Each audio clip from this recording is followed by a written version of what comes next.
Bismillahirrahmanirrahim. Alhamdulillahirabbil wassalatu wassalamu ala asyrafil anbiya'i wal mursalin wa ala alihi wa sahbihi ajma'in. Rabbi shrah li sadri wa yassir li amri wa hlul 'uqdatam min lisani yafqahu qawli. Subhanaka la ilma lana illa ma 'allamtana innaka antal alimul hakim. Wa la hawla wa la quwwata illa billahil aliyyil azim. Amma ba'd.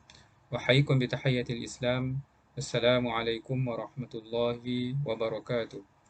Alhamdulillah, syukur kita kepada Allah Subhanahu Wa Taala dengan izin dan kurnia Allah masih lagi kita dapat bersama walaupun bukan secara bersemuka tetapi di atas talian secara maya. Alhamdulillah, apa-apa pun matlamat kita iaitu untuk menyampaikan ilmu tercapai dan kita boleh berkongsi ilmu, belajar. Semoga dengan usaha kita ini mendapat keberkatan daripada Allah Subhanahu Wa Taala. Tajuk yang kita akan bicarakan ini ialah tajuk yang biasa tetapi amat penting, iaitu tips untuk khusyuk dalam solat. Kita amat rugi kita lakukan solat setiap hari. Sehari sekurang-kurangnya minimum solat wajib iaitu 17 rakaat, 5 waktu yang Allah Ta'ala wajibkan kepada kita dengan banyak khasiatnya. Salat ini menjadi tujuan hidup lah. Wa ma khalaqtul jinna wal ins illa liya'budun. Tidak aku ciptakan jin dan manusia melainkan untuk menyembah. Kalau ibadat, apakah yang lebih yang sinonim bila sebut sembah, yang khusus, iaitu solat. Sebab itu istimewanya solat ini kita lakukan setiap hari. Setiap hari. Sebab apa? Pastinya ada hikmahnya, pasti ada sebab. Iaitu sebagai maintenance asas untuk kebaikan kita, fizikalnya, psikologinya, kerohaniannya.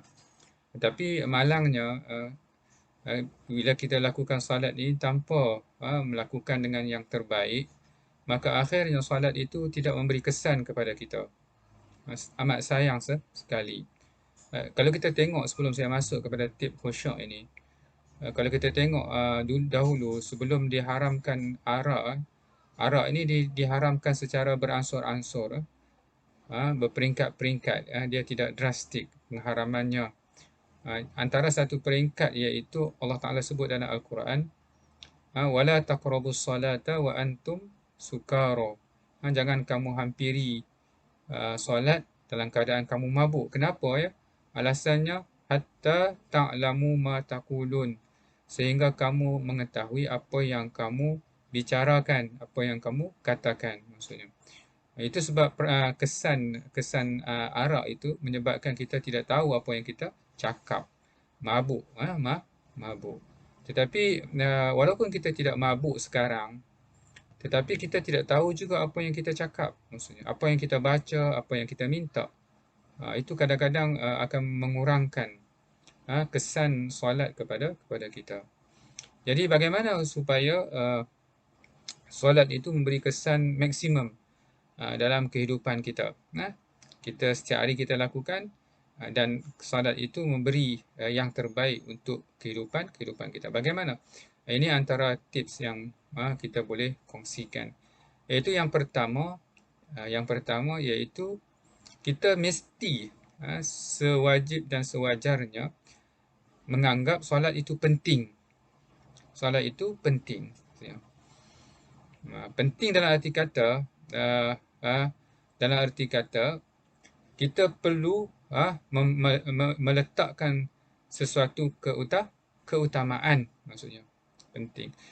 Kalau penting kita ada tak bila penting kita buat kerja main-main misalnya. Kita buat main-main ni sebab tak penting. Kalau penting melibatkan masa depan kita, melibatkan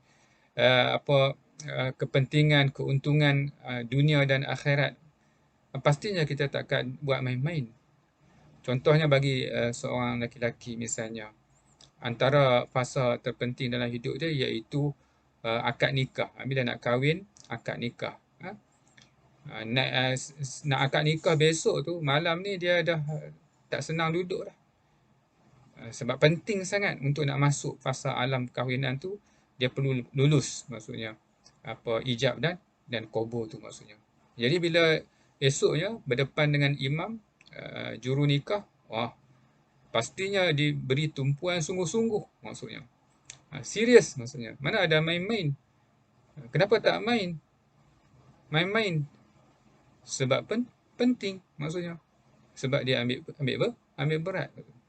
Tapi kenapa kita main-main dalam solat? Sebab kita tak anggap solat itu sebagai penting. Bila kita ada buat selalu, akhirnya dia menjadi adat. Dia bukan lagi jadi ibadat. Ini kadang-kadang bahayanya. Apa yang kita selalu buat, dia akan menjadi rutin. Rutin tu maksudnya adah.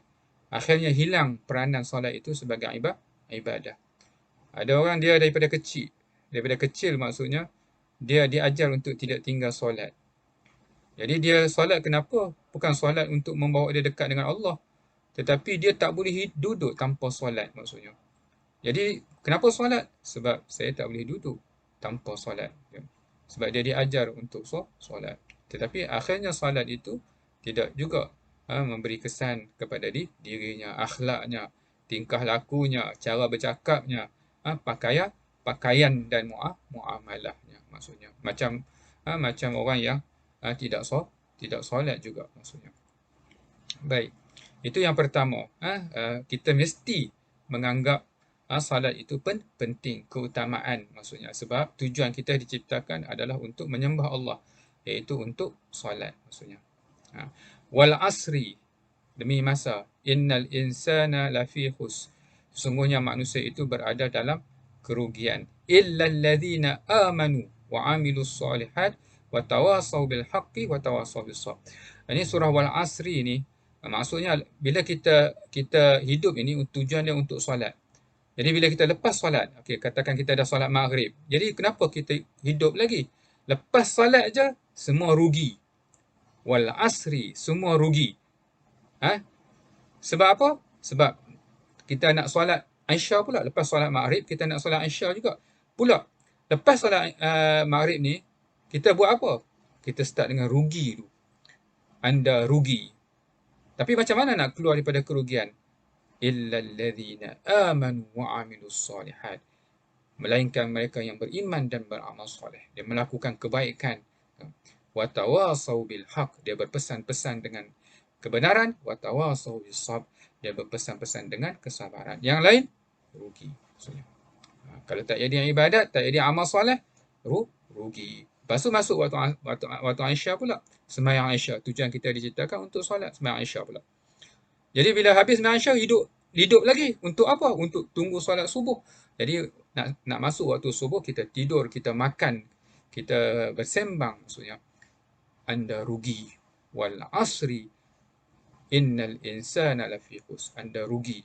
Illa alladhina amanu wa amilus solihat. Melainkan mereka yang menggunakan masa sementara masuk waktu subuh itu melakukan amal soleh, beriman dan beramal soleh, dan berpesan-pesan dengan kebenaran dan berpesan-pesan dengan kesabaran. Ziarah orang sakit misalnya, orang ditimpa musibah, gunakan media sosial untuk berpesan-pesan dengan kebaikan dan kesabaran.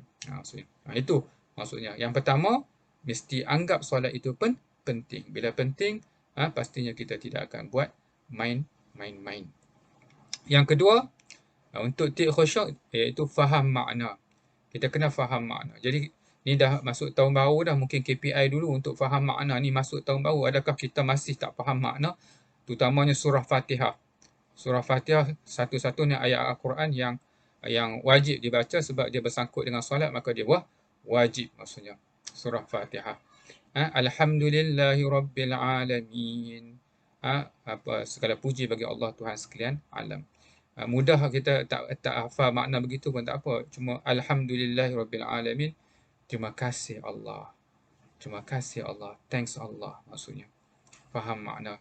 Bersyukur. Tahu bersyukur. Walaupun kita ditimpa musibah, tetapi kita yang banyaknya nikmat. Dalam hidup kita ada musibah, memang musibah. Mungkin kata kita COVID-19, kita kata bermula Mac tahun lepas, masuk tahun baru ni, setahun, hampir setahun maksudnya. Tapi kita dah lama menikmati kehidupan, sedikit Allah Ta'ala beri ujian. Alhamdulillahirrabbilalamin. Walaupun diuji, kita masih hidup, kita masih selamat, Alhamdulillah, kita masih mampu makan, bekerja dan sebagainya maksudnya. Alhamdulillahirabbilalamin. Maksudnya kan.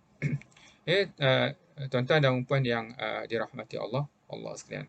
Faham makna. Kena faham makna. Seterusnya. Dan seterusnya ayat-ayat Fatihah ni kalau boleh fahamkan maknanya. Kemudian tips lagi iaitu baca secara tartil. Kalau kita sembahyang seorang-seorang misalnya, kita sembahyang jemaah, kita kena ikut imam lah. Kalau baca seorang-seorang, kita kena baca biar dengar di telinga kita. Biar dengar di telinga kita. Bacaan tartil. Kalau boleh biar kita macam berbicara dengan Allah Subhanahu wa Ta'ala. Dan tip khusyuk yang terakhir iaitu as-salatu dawam. Kita panggil solat yang sentiasa berada dalam solat. Kita ni sebab tak khusyuk, sebab waktu di luar tu kita jauh sangat daripada solat. Tak ingat Allah, lupa Allah. Lepas tu kita bila masuk dalam solat, tiba-tiba nak ingat Allah, maka dia jadi payah. Dia jadi payah. Apa yang sepatutnya, walaupun di luar solat, kita harus juga sentiasa ingat Allah. Di luar solat kita ingat Allah, zikrullah. Hati kita tenang. Bila masuk dalam solat, mengukuhkan lagi. Jiwa kita akan terus menjadi tenang. Maksudnya. Itu antara tips yang kita harus lakukan untuk mendapat ketenangan di dalam mendapat kekhusyukan dalam solat kita. Iaitu apa yang saya sebut tadi, iaitu penting meletakkan solat itu sebagai sesuatu yang amat penting, faham makna, baca secara tartil, dengar di telinga kita, dan pastikan solat itu bukan di atas sejadah, bukan di masjid. Kalau boleh, even di luar solat juga kita membawa solat itu dalam diri kita. Baik, sekadar itu saja pesanan ataupun tazkirah ringkas untuk kali ini. Yang baik pastinya daripada Allah, yang dhaif daripada kelemahan diri saya sendiri. Wabillahi taufiq wal hidayah. Wassalamualaikum warahmatullahi wabarakatuh.